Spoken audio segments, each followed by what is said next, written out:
Hey, what's up, everybody? This is Jeremy Siskind. I'm the author of Playing Solo Jazz Piano.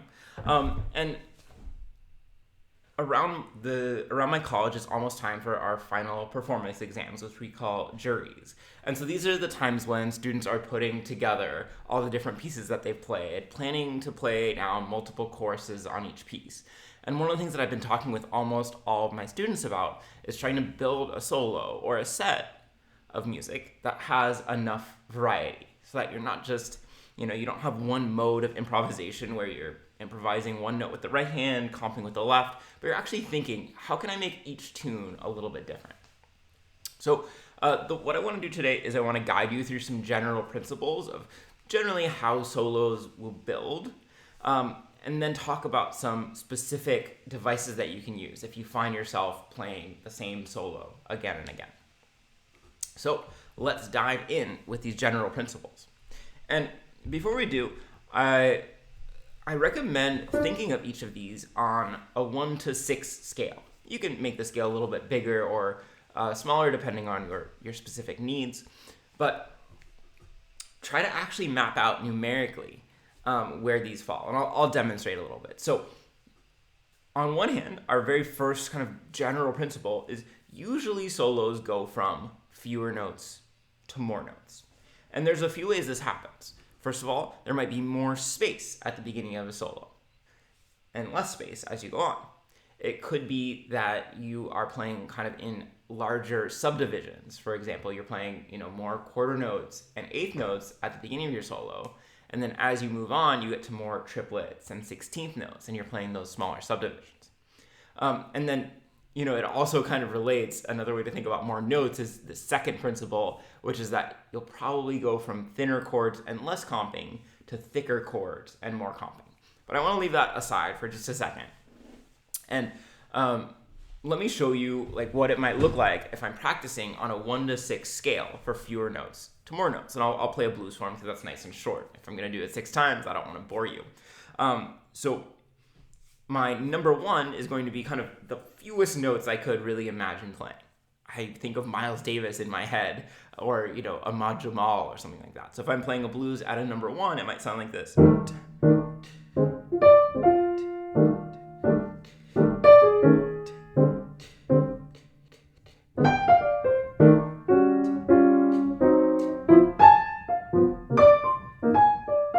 Right, or maybe it sounds like Count Basie, too. That's another great example of somebody who was able to say a lot with a few notes. A number 2 out of 6, is going to have a few more. So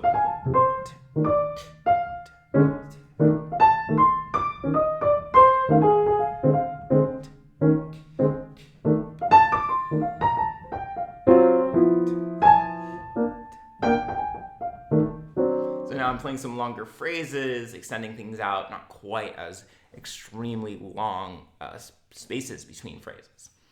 Number 3, now we're kind of approaching the middle, so maybe a normal but sparse solo.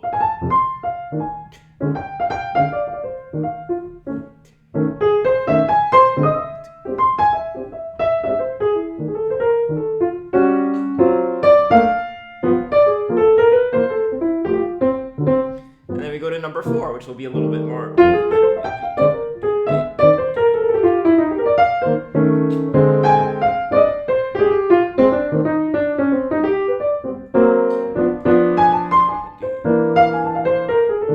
So I'm mostly now playing 8th note lines with smaller spaces in between. And then as we get to 5 and 6, we might think about using smaller subdivisions of the beat, like 8th note triplets or 16th notes.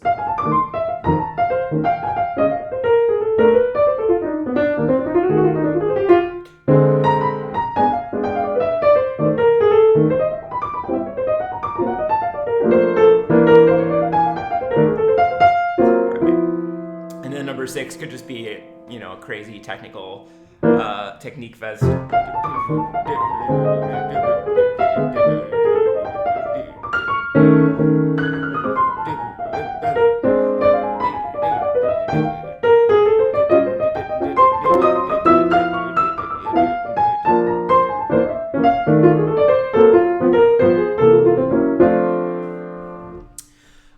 So that's that's how I would think about it on that 1 to 6 scale, and make sure that you're able to execute 6 different levels. And of course, a real jazz solo, you're not going to map it out like that. You're not going to be like, one chorus will be number 1, second chorus will be number 2. But as an exercise for practice, I think it's actually really useful.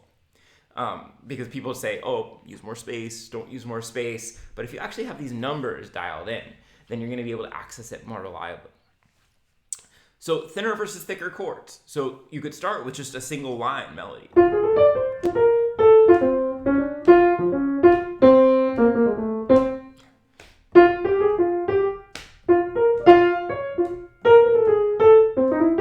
So one of my favorite ways to start a solo is just a single line.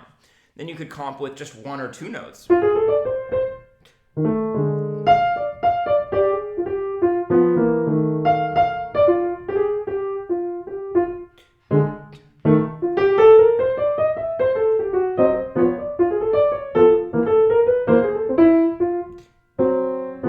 Right?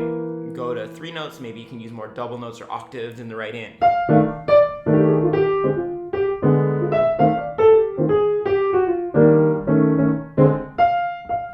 Play like that. You can use 4-note, 5-note voices in the left hand.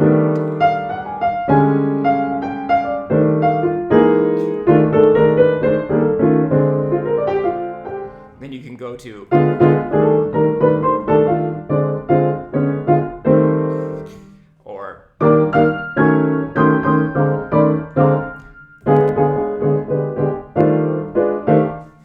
these kind of louder ways of playing. Less tension or more tension, that can mean so many things, right? So tension can be harmonic, right? So some people play, starting with less color and going to more color, play diatonically.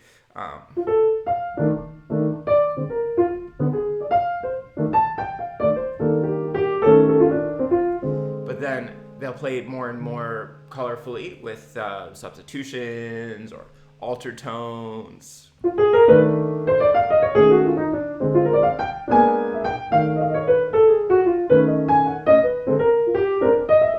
Or blues scale on the blues.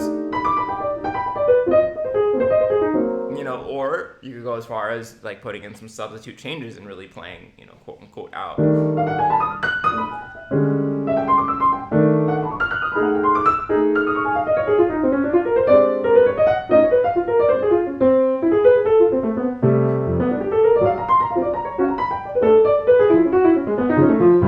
Lots of times people start kind of in more of a tonal framework using traditional devices and become more and more modal as they play through a solo. That's kind of a common way to do things too.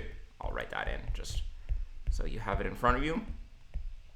Tension can also be rhythmic, right? It could be that you're using hemiolas. It can be that you're playing longer, stretchier phrases. Or it could even be that you're leaving more room for the drums to get in there. So tension, is pretty subjective, obviously. It can mean so many different things.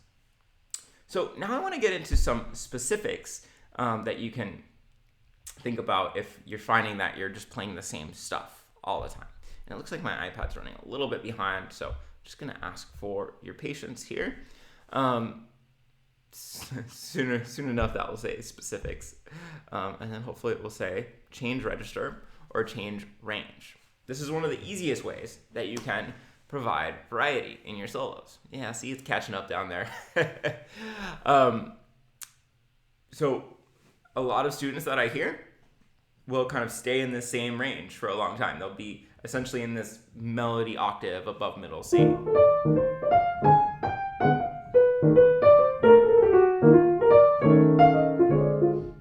That's a very lovely range of the piano. But you listen to people like Red Garland, and as they get to their second solo, they'll go up.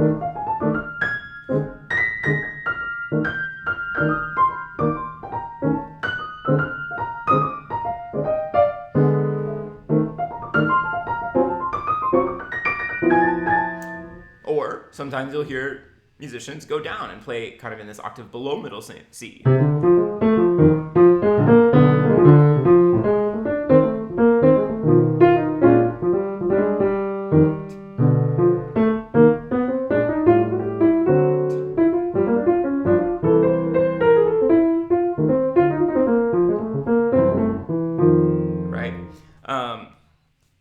you do that, you could leave your left hand out, or you could kind of play roots and sevenths and roots and thirds in your left hand. So changing the range is such an easy way to create a little bit of variety. In just a moment, it will say that you can change your comping style. And this is huge. So, we talked about using different numbers of notes, different numbers of, different amount of thickness in your comping.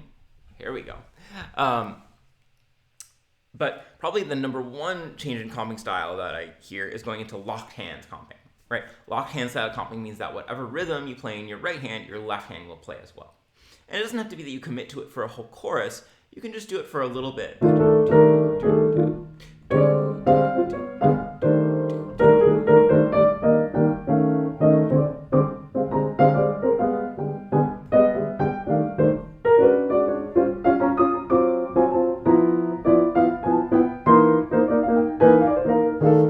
I often kind of associate that with Bill Evans.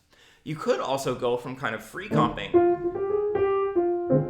to then comping in a pattern, like what I call the red garland pattern, which is your ands of twos and ands of four.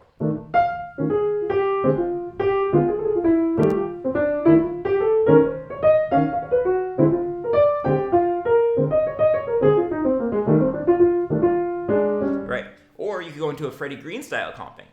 It's probably most common to start with the Freddie Green style comping and then go into more kind of free comping. But if you start, Freddie Green style comping means 4 quarter notes, right? Freddie Green was a great guitarist from the Count Basie Orchestra who was known for strumming.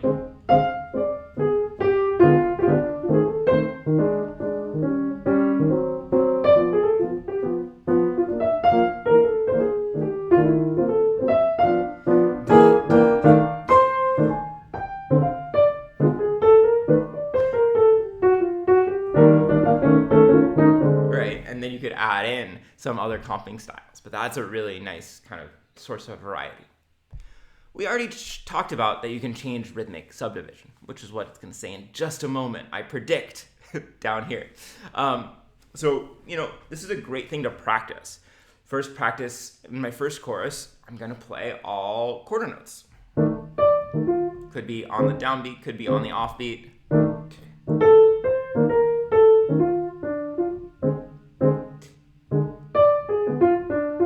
Those are triplets, sorry. Those are offbeat quarter notes. And now I'm going to do quarter note triplets.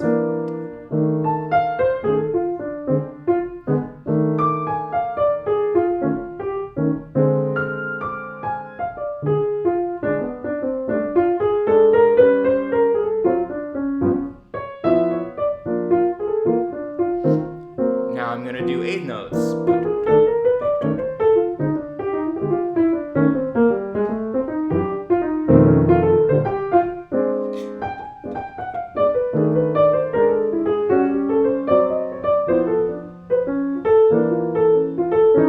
Then eighth note triplets.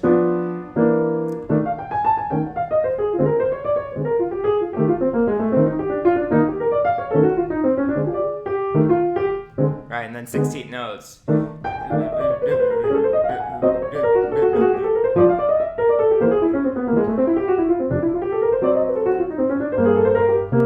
Right, so, of course, again, as you play a solo, it's not going to be this clear cut. These are exercises that are going to help you, as you get a solo, access these different things.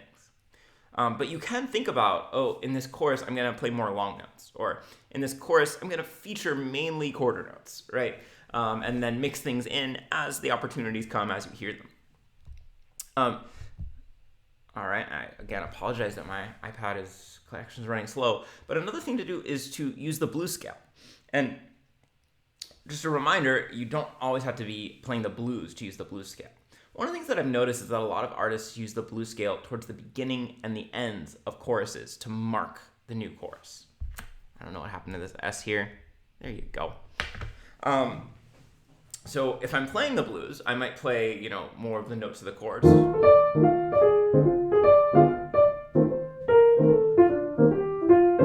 Very bebop beat.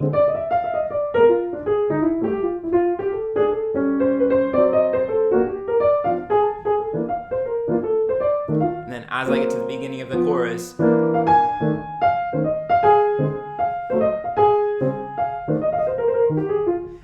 to my other approach.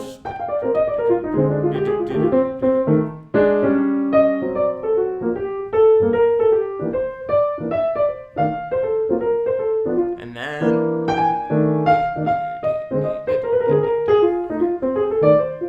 So that adds some variety, because it kind of shocks the listener back into, oh, here, I'm hearing some blues. Similarly, another good way to get the listener's attention, and each of these things, doing these changes kind of is something that gets the person to continue listening, which of course is what we want to do. We want them to not tune out. We want to keep drawing them in every few bars, every chorus. So another way to draw them in is to quote the melody. And all the better, make a variation of the melody. So if I'm playing Now's the Time and I'm soloing...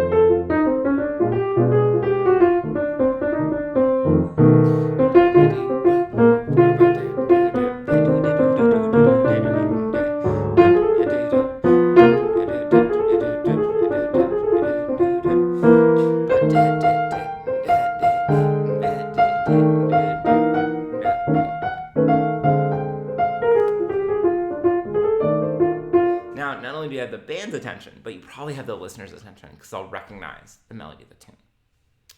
Which brings us to my last point, which, is really maybe my best suggestion for how to create little moments of interest in your solo, which is to repeat yourself. Find moments, lots of moments, to put in repetition and play with motifs instead of just kind of playing endless variation scales and arpeggios. So if I'm playing Now's the Time, I can create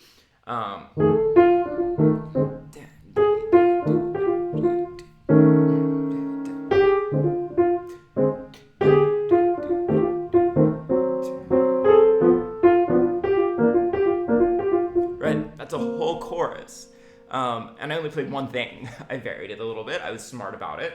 But it's only one thing, right? Whereas I hear, pianists and other players so often playing 10 ideas in a 12-measure chorus, and then they feel like they run out of ideas. They have all kinds of students where I was like, I run out of ideas. I'm like, stretch your ideas farther.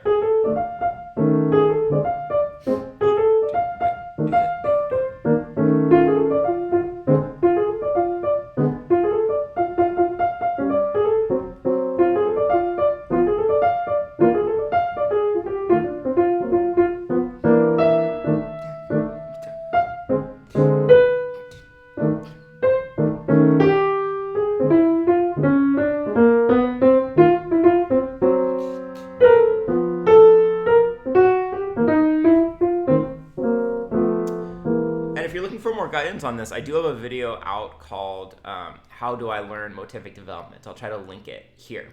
But to me, that's one of the most important ways of creating a really satisfying solo or set. All right, everybody, just a reminder, I do have my book, Playing Solo Jazz Piano, available for purchase. I will sign a copy and send it to you if you buy it from jeremysiskind.com. And if you've made it this far, comment cranberry sauce in the comments. Thanks, everybody, and have a great one.